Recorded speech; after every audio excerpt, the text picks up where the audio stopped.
Welcome to what are those cactus Quaggan things, also known as the Choya, is their correct term. For they are neither Quaggans nor proper cactuses with their moving around.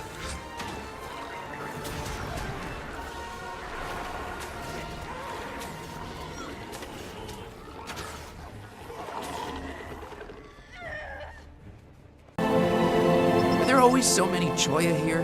No.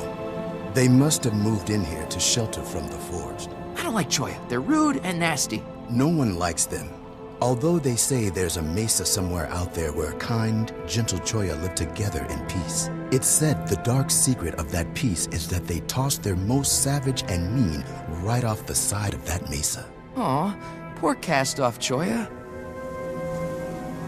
Now, with that piece of information gained, it's clear that everything he says is the truth, or is a fact, and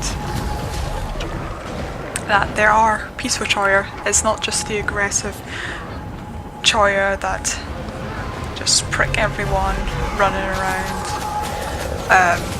annoying everyone that we've seen in the demo. So somewhere out there in the Crystal Desert there is a mesa, which is the tall stone rock pillars. You see less of them now because there's so many pyramids that have been created from these mesas. So there are less mesas than they were 250 years ago in the original Prophet's Crystal Desert. So here we have the most aggressive Choya there is, like possibly, definitely taller than an Orn. I want to say like twice the height of an Orn. When it's standing up like that. That just throws tiny Choya and slightly suicidal bombs. And then rolls around just very aggressively. Now this Choya we know for sure has been affected by the bloodstone magic that's been released when the bloodstone was crushed, when the bloodstone was broken.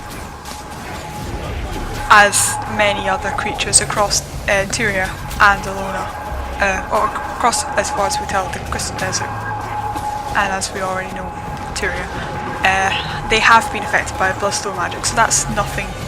There's nothing new here in the Crystal Desert. There's just because the bloodstone that affects the entire Tyria, the planet Tyria. So it makes sense why in the Crystal Desert there are also creatures. It's not just the legendary Choya, there are other creatures there. Some farmer complained that his moa had been corrupted by bloodstone magic and started attacking him when it used to be so nice and peaceful together.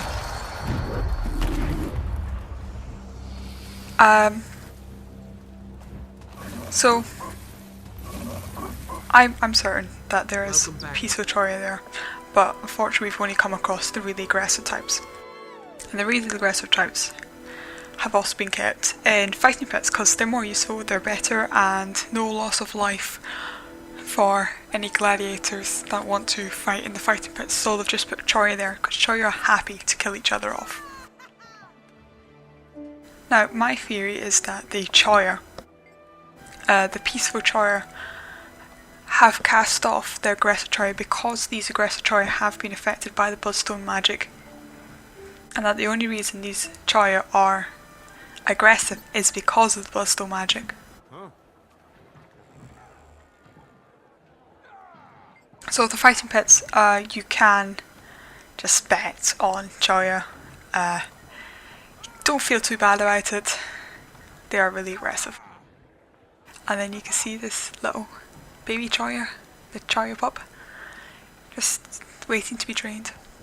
Now if you're wondering how Choya sleep, well, they sleep face down, buried in the sand, along pavements and pathways, waiting for someone suspecting civilian to trip over them, wake them up, and face the wrath of a sleeping Choya. Basically, you're to the same effect of waking up your sibling at 6 o'clock on a Sunday morning. Now, one of the events just outside the free city of the moon is the Choya rampage. So the Choya dig themselves up from underground and just rampage through the town. And your objective is to stop them from breaking through that gate by killing all of them. There is no other way to stop them. They're too aggressive and they can only be stopped with, well, same violence they do. Unfortunately, the rampage through the marketplace will destroy all the merchant stalls and their watermelons and the vases, just spraying them everywhere.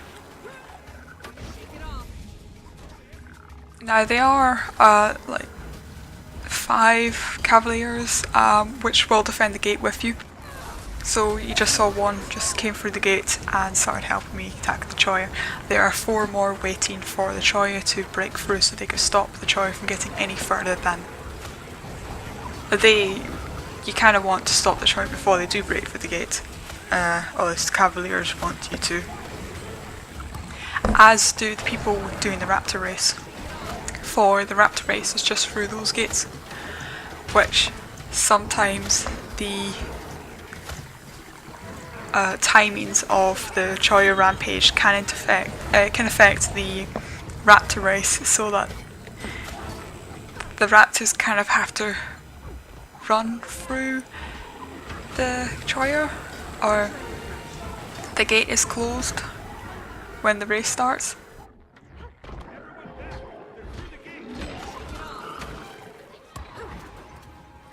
So, that's everything I know about the Choya. Hope to see you in Path and Fire and we can find the Choya together.